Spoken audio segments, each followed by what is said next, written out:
Excellence from SAP, Digital Supply Chain. Andy, the floor is yours.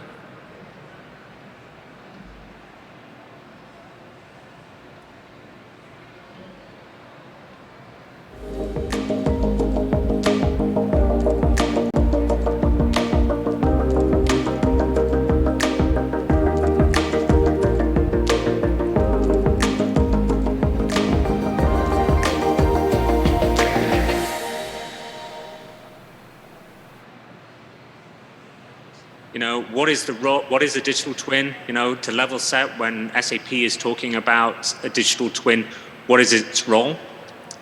What is the advantage to an enterprise, to a business, of the digital thread?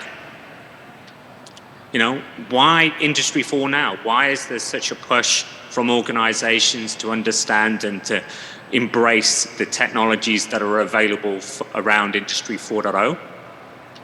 And then, how does this create a resilient business? We've all been through the pandemic, and we've been exposed in various aspects from vulnerabilities in our supply chain. So let's start with a definition of what a digital twin is. The very simple thing is it is a physical product in a real space. It is a virtual product in a virtual space.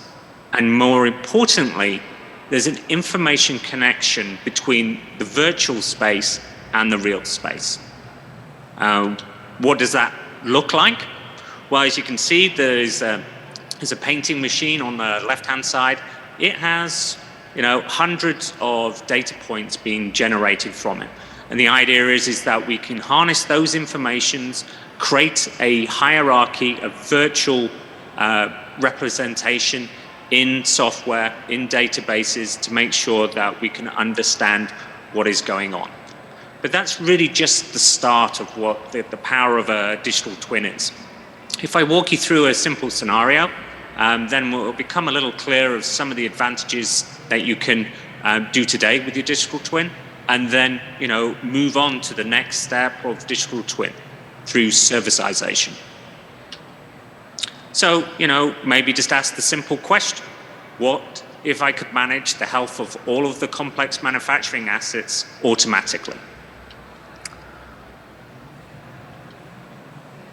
Everything I need to know about your assets is in a digital twin based in the cloud.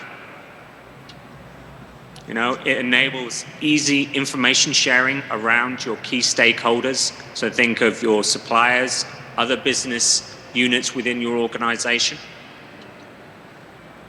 It consolidates, aggregates all of that sensor data and brings it into a simple, digestible form that is available in one dashboard from all machines at a moment's notice. This then enables you to capture real-time alerts. So when you start thinking about, anomaly detection, where you understand the steady state of an asset, and when an anomaly is detected, that can actually raise alerts to the system and then enable you to start to predict failures. It also enables us to identify the right machine configuration to pull down service and maintenance documents to that end user. So then at the point of performance, we have all of the information to accurately maintain that asset with the minimal amount of cost. So then that enables us to then proactively service the right asset at the right time to prevent failures. So why would you do that? Well, the basic understanding is twofold, is that you're creating savings in time of maintenance and the cost associated with that. If you understand what parts are needed before you actually set off to do your servicing, then you're making sure that your first-time fix rate is very high. There's unwasted materials that are lying around in remote stores, so your inventory costs are lower. It then enables you to, because you're better maintaining those particular assets, your overall equipment efficiency and ultimately your profitability is increased.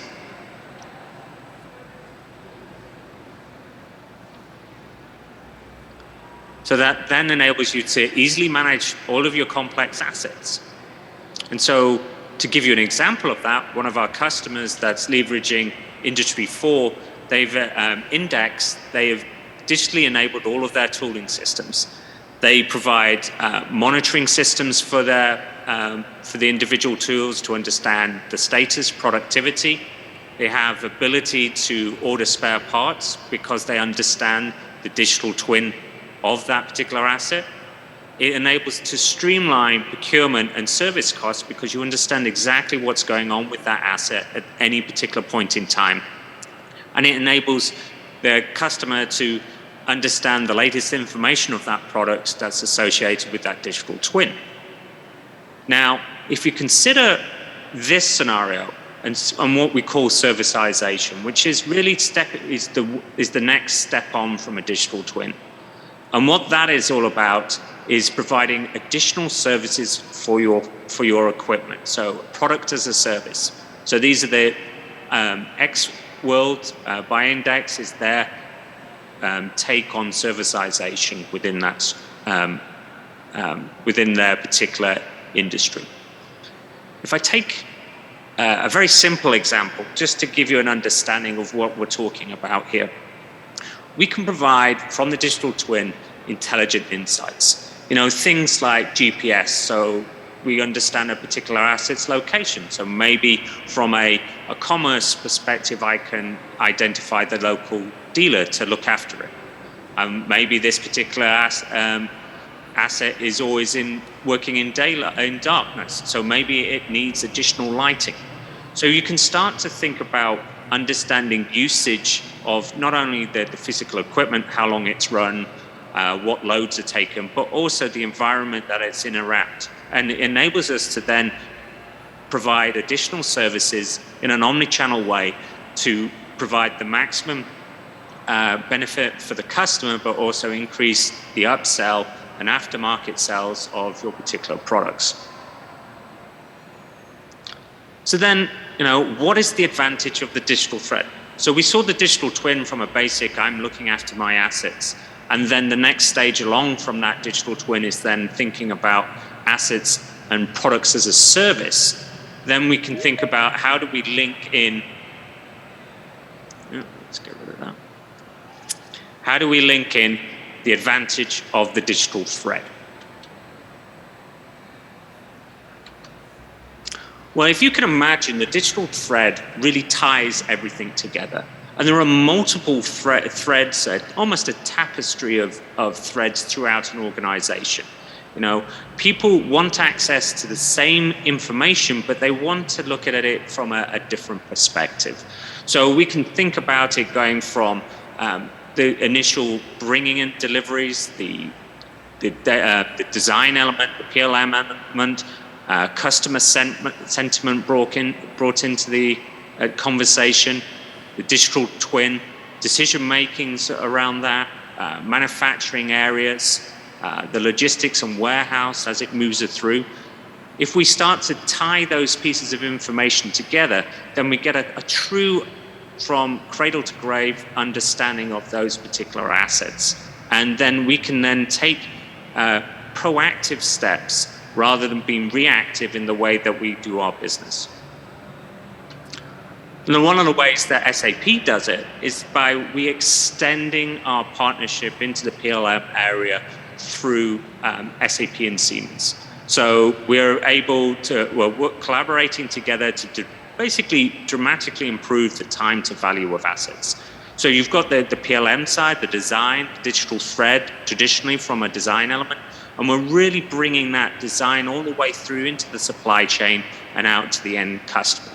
It enables to create greater visibility, and it enables us to, create sustainable product development processes. So it's not just about thinking about the design team, but also the manufacturing, the logistics, and ultimately the after-service area at the end.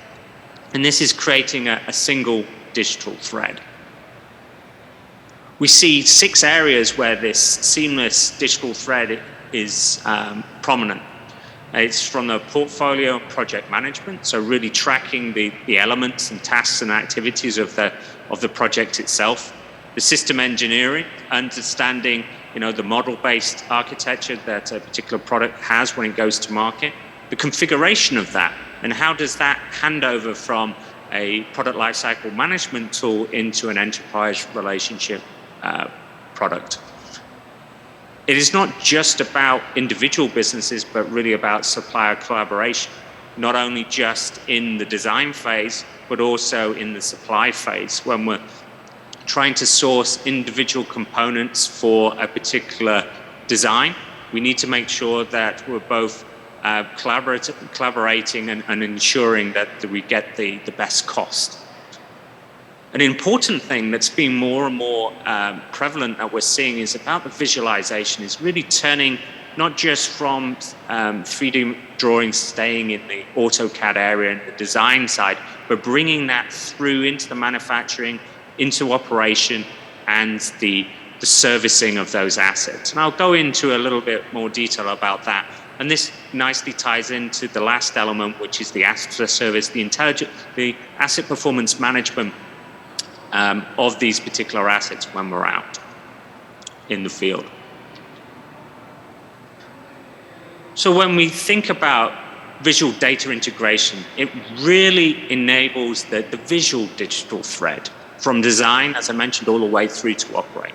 And there are various, understandings that why visualization is important. So it's, smart products. There are more, just about every product these days that comes to market has an element of being digitally born. It is connected to the internet, so we can actually retrieve information from it, but also we can pass information to it. So we think about firmware updates, we think about usage metrics coming, and it's a two-way street. We see about people in situ understanding knowledge, and passing that knowledge on. So being able to create a digital representation and instruct people how to disassemble a particular component in a remote situation without understanding it, we can then bring that knowledge to the point of performance. It also enables us to, break down those silos of information within an organization and make a seamless process through that, utilizing the technology that we have every day. We all have smartphones from Google, iPhone, etc., where we have augmented reality, mixed reality. And the importance of this is really, as products get more complex, we need to better understand and manage the complexity of the data set that's organized with it. We have a lot of tabular information that's available already, and what we really need to do is move that to a visual representation. So the famous saying is, a picture is 1,000 words, and that's very true when we start to think about moving traditional ERP data from its tabular form into what we see here on the right-hand screen is a visual three-dimensional representation of that. And as we can go through, we can then have a look at the various elements of this digital twin inside the digital thread. So this particular viewpoint is looking at this double seat valve from a design perspective. So I can see the breakdown and the bill of materials associated with it. I can see the export origins of the countries. I can then have a look at this from an operational perspective. So this is it in location. I can see the running components and attributes that are coming off that particular asset. I then can go into the virtual space and look at an overlay of an identification. So computer vision has increased in its capability and complexity to significant that it actually can outperform the human identification. And what I wanted to do is to show you a little video of what we call mixed reality. So there are three types of reality. So virtual reality is what we're all used to, where we can put goggles on and we're actually transported into a virtual space. Augmented reality is where I overlay data into a physical space, but it's not fixed. Then we have what we call mixed reality, where it understands the environment that it's in and actually sticks to a place. So what you'll see in this video is that you'll see an overlay of real-time data being applied to a physical asset. You can see the values that are changing from all of the sensor readings like temperature and pressure. And this helps, identify the asset that I want to work on, because as you can see, there are 3 assets that are very similar to each other in redundancy. What we want to see is like, this is the asset that is performing below par, and we need to actually service it. So when we realize the visual digital thread from a design phase all the way to the operate, we're really visually empowering people. They can navigate what was tabular data in a 3-dimensional space. We simplify the user experience. So the entry point in order to understand what's happening in front of me is reduced, and it makes it a lot easier for the technicians out in the field to consume the information that is hidden behind guards, internal workings of machine.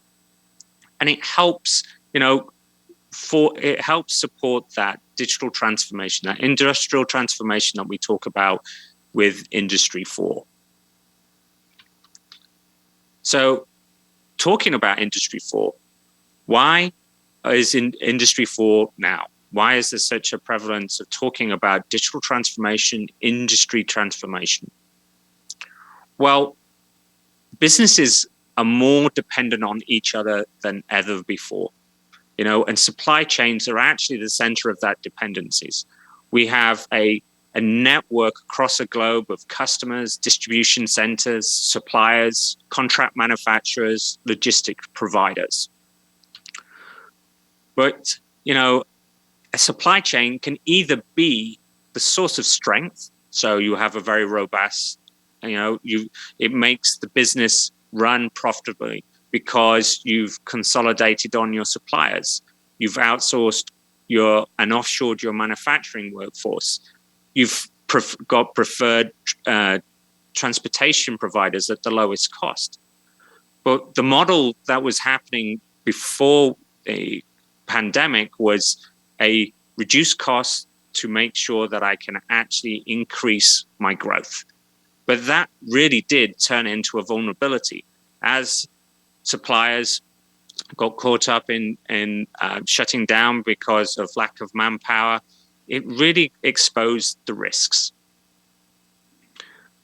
And when it started to expose the risks, it really, everybody started to turn into a very reactive mode, which was like, okay, then what do I do? I understand that I don't have sufficient understanding of the design that's occurring. So can I, how do I replace this supplier with another one? I understand that, I've got to maybe bring in onshore some of my manufacturing processes or swap out cheaper components with more expensive ones because of availability. Looking at a reactive maintenance rather than really looking at providing a proactive, prescriptive maintenance strategy. So when we look at being resilient, it's all about being collaborative. It's putting those elements, that digital thread, to work with not only the inside the organization between different business units, but also your suppliers and contract manufacturers. It's really enabling you to understand with visibility to balance those suppliers out. You may have a low-cost option in one particular region of the world, but you may also be able to have a secondary, slightly more expensive, but has greater availability to you. It allows you to optimize your inventory. So you're not carrying excess stock and buffer stock around the world. You can start to move your inventories to match supply and demand in various areas. And then really looking at how do I extend out into that service network? What about when I start to think about products as a service? How do I get people in remote areas trained on my tools and be able to service the products that I deliver? a very famous saying, and I think this summed up what happened during the pandemic. Warren Buffett, back in 2009, basically said, only when the tide goes out do you discover who's been swimming naked. And I think that actually happened to a lot of supply chains. There was a lot of information, a lot of news articles about people and organizations that basically could not deliver their product to their customer.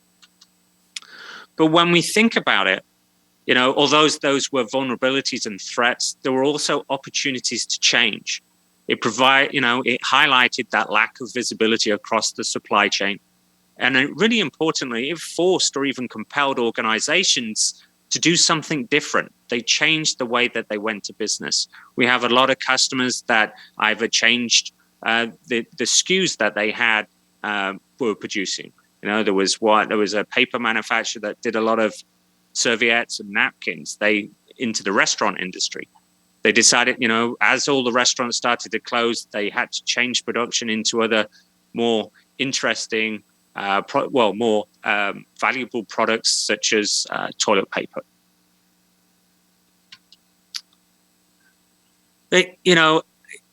Sometimes it isn't about just sticking an IoT sensor onto an operating machine. It really is a little bit more than that. It's all about best practices around Industry 4. It's about unlocking those silos of information that we have and really turning it into a data-driven business. It's bringing that information from design and bringing it and the knowledge and the time spent into other aspects of your organization. It's providing that synchronized planning so we understand when there are vulnerabilities or within an organization that we can be more proactive, self-healing in the way that we do our business. And the reason why we do Industry 4, it really is about the journey and getting to the intelligent enterprise and moving the way that people are used within the organization. So as you start to do more automation, that releases labor from those repetitive tasks and enables the human to actually start to do those high value tasks that are important. As I said earlier on, there is a lot of, products are becoming more complex. With complexity becomes harder decision making. And you need people who understand the business to make those complex decisions. And so you're never going to get rid of individual employees. The human is always going to be the center of any decision making that happens. So when we think about transaction to data driven, there is an expectation when a revolution occurs, when we move and adopt new technologies, when we think about industrial transformation, there really is a step change in productivity and a lot of innovation that comes out of it. When we think about it, Industry 4 has been really focused on hardware automation at the shop floor. It really is now moving into the business area where we unlock that information that's been generated there for decades and actually utilizing that to be, have the right information at the right time. So what we're seeing and what people are doing is that, they're starting to leverage that data, knock down those silos, move from that transactional business data to data-driven business processes. This enables them to innovate in product, process, and technology. What's coming along with this, and Gartner has coined the term hyper-automation. And there's been studies on a lot of, over the last 3 or 4 recessions, there's actually been a surge in labor replacing automation. So as we've seen, there's been a resistance for people to come back to work. And what is needed in place is, can we replace those physical labor areas with automation? And we're seeing the highest, retraining. As there's this convergence between IT and OT convergence, we're seeing cross-training to enable a higher skilled person to both understand the IT element to it as well as the operational element. And we also think, it isn't just robotic process automation. It's really moving a lot beyond that to really complement the business processes that we have. And what I want to show you is a little video of the way SAP is approaching this particular problem.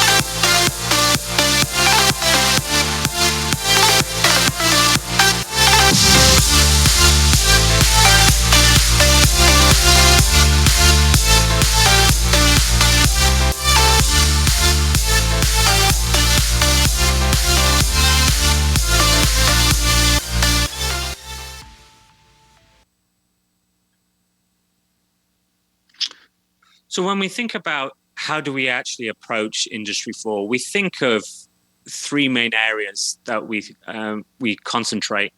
One is to center on customers, to understand that customer sentiment. We think about individualized products, the lot size of one within that. We see technology unlocking the production line, being able to reinvent the way that we actually do things. Because of the current situation, a lot of businesses have been forced into it, as I mentioned before. And then ultimately, we're really talking about connecting that entire company. So talking about that digital thread, not just in a manufacturing perspective, but right across into finance, into HR, so that we can make sure that, businesses have compelling use cases for industrial transformation. We have the right skills and workforce in the right place in order to achieve what the company wants to do with its assets out in the field.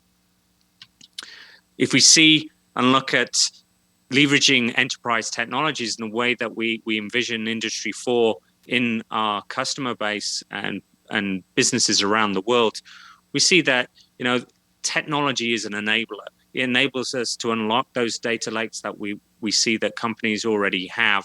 And then it helps us really to identify by collecting what we call themes. So intelligent product, intelligent factory, intelligent assets, and empowered people are all really about helping customers along their journey for Industry 4. Industry 4 on an enterprise level is vast. As you can see, it's from the front office through supply chain into the back office. What we want to do is be able to break that down into manageable chunks, understanding that digital transformation is the key, and then helping them, elevate to an intelligent enterprise with customer and employee experience, and then connecting to that wider collaborative space in the business networks.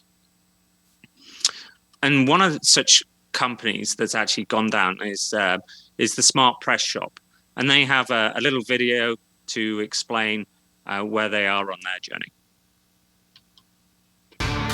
Smart Press Shop built a greenfield factory with cloud solutions from SAP as the foundation for our Industry 4.0 initiative. We needed business and manufacturing systems that supported fully digital processes and complete paperless production. Our digitized manufacturing approach is a new milestone in automotive production. With SAP, Smart Press Shop built a better way to serve the automotive industry.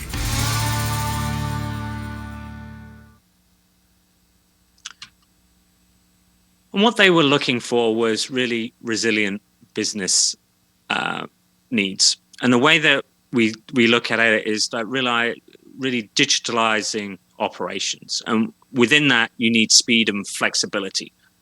When we think about it, it's about agility. It's being proactive, understanding, how global market is happening, what are competitors doing in that space. We also see that there is an element of productivity. You need to understand, deliver those high quality products whether or not that's, make to order or, understanding the time to market for that.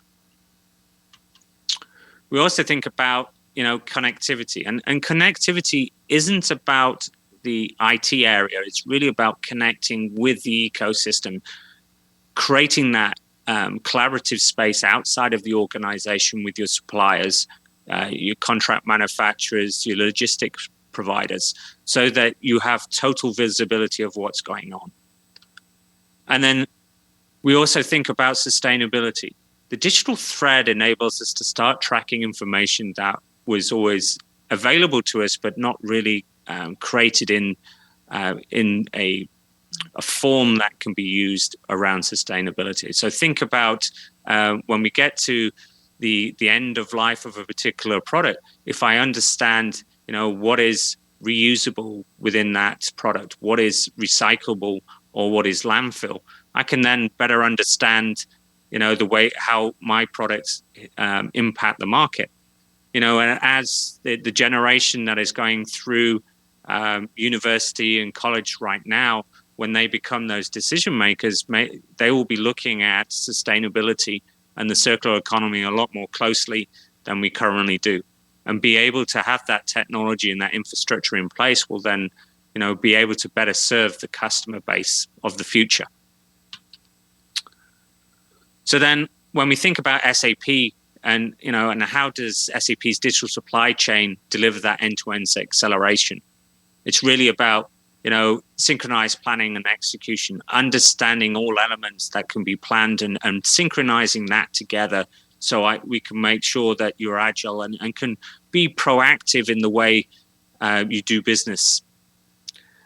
Enable from productivity. It is reinvent production and the services. It's the opportunity to innovate in the space. If you give yourself space through technology, it's amazing what organizations are then able to do when they have more freedom.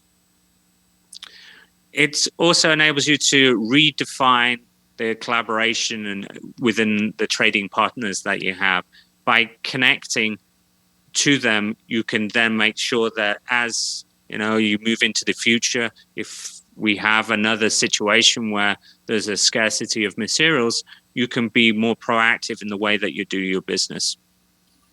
And then finally, it's about sustainability and really operationalizing sustainability. So I understand at every level, what is my impact to the globe?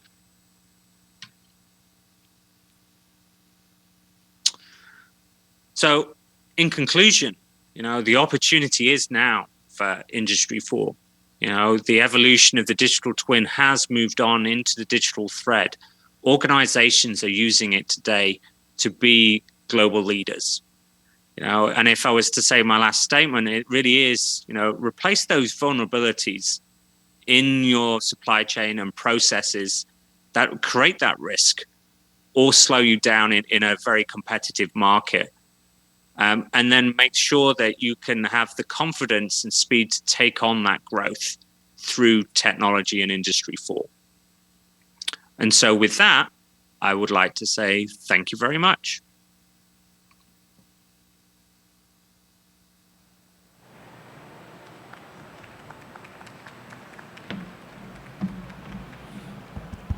Thank you, Andy. Do you want to receive any questions here from the audience? Yes, of course. Does anyone in the audience has any question? If you want to ask any question, please raise your hand.